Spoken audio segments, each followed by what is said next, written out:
in this drawing session, we will create a grid over a piece of paper, and we will use this grid as a guide for then drawing the stereometric volumes of the male and female figures.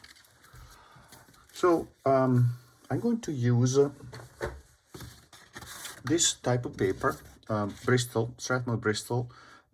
It's sufficient in terms of weight. You don't need more than that.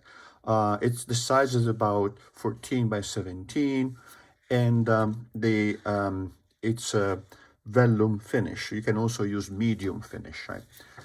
And we will need also pencil in I would say HB or B gradation. Don't use a pencil that is too soft, otherwise it will smudge and will work over it.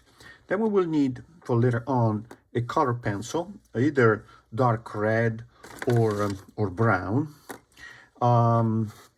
We need a measuring tool such as this one. If you don't have this one, this is a divider.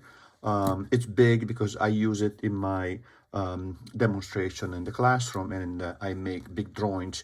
You will not need a tool this big.